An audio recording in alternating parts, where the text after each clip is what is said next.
What is the message you may need to hear right now? Before coming on, I was hearing, I shot the sheriff, but I didn't shoot the deputy. Before coming on here, I was like, what was the meaning? You know, what was the purpose of Bob Marley's song, I shot the sheriff, but I didn't shoot the deputy? Some of the explanations on Google said, metaphorically speaking, it's about standing up against oppressive forces, but not necessarily promoting violence. It's a stand up against oppression and police brutality. You know, all the things in the world. Outside forces.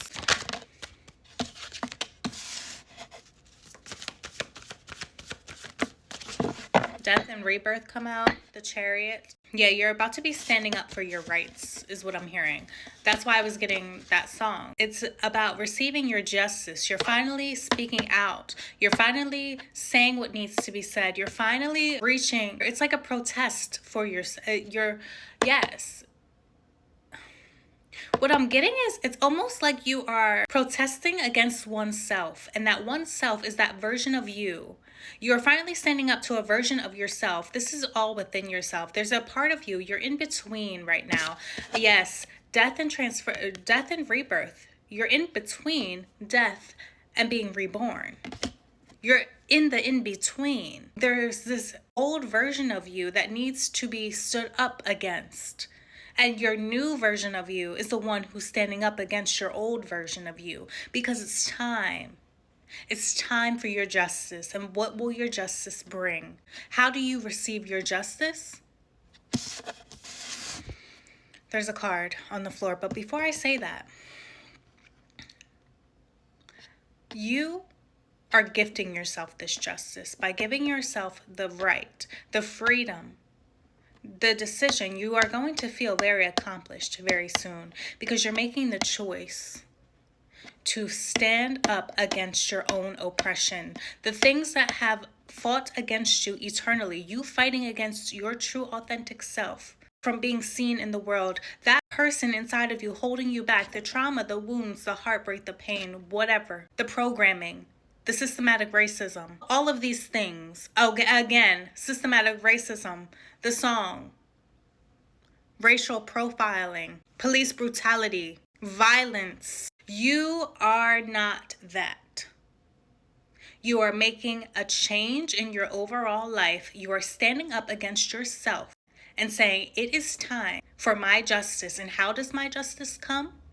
By shining my inner light. And how do I shine my inner light? It's by knowing my inner self, my own light. That's the only way I'm able to shine it properly, is when I know my own light.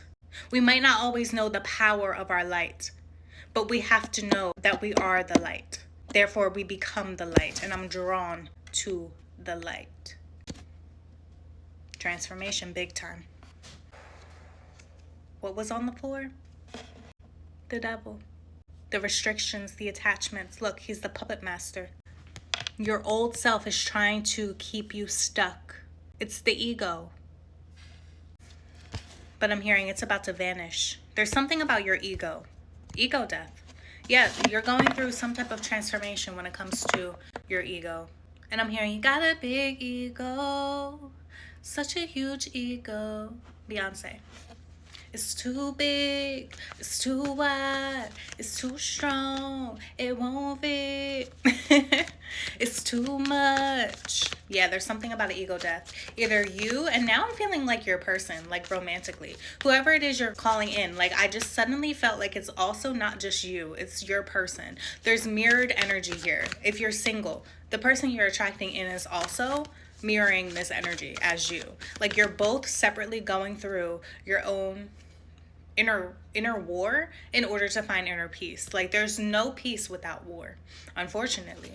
And that's metaphorically speaking as well, not always literal.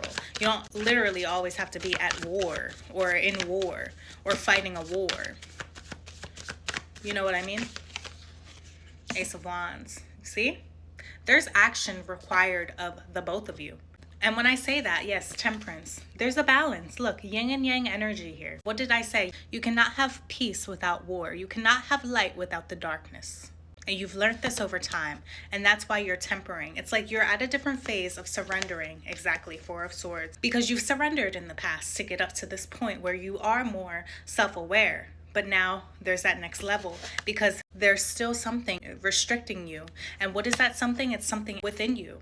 It's something within you. And that's why it's like you're feeling this urge to apply some type of action in whatever area in your life this might occur. But it's really all of your life. It's you, because it's the core is what I'm getting at. It's the core. You can't change without changing the core, the foundation, the source. Need I say more is what I'm hearing? Ace of Cups. Need I say more? Ace of Cups. There's this newfound force. Wow. Heart chakra energy here. You're healing something within your heart chakra, your heart space, your anahata. And it's going to lead you to happily ever after. Whatever you deem happily ever after to be, especially in your coin. And it's in your coin because you got to the source of you, your roots. You might have money blockages because of something. Let's just keep it short. You have money blockages for whatever reason you might have them. And that's affected all areas of your life. But you're getting to the source. Something within your heart space is being brought to the surface and it's being surrendered. And that's why you're going through this transformation, because you're letting go. You're releasing the toxic behaviors, the adaptions attracted because you've manifested it repeatedly in your life because of projection. But you don't have to continue this. And that's what you're realizing. And that's where the action is. That switch in the mind when you're manifesting. It's a whole new world, a cycle wrapping up because you are in a phase of enlightening. That's going to lead you to the 10 of Cups. Again, happily ever after. Because what? I shot the sheriff, but I didn't shoot the deputy. What does that mean? You stood up for something. You stood up for the oppression in your life. You stood up. You are fighting for yourself. You are fighting for this justice. And that's why you didn't give up on yourself. The things you've been through, no one would have ever guessed by looking at you. But you didn't give up on you. That's why you're in a new phase. This new evolution of you. You're saying goodbye to the old version. And something is coming true for you. And what's coming true? That inner peace. The self-mastery. That's what's destined for you. Self-mastery. That's your biggest asset. And what is it? You. You're your biggest asset. You're on your way to becoming genuinely attractive. What does attractive mean? You attract all things, not just your physical looks. There's going to be a cause for celebration. There's a new spark. I love you. God bless.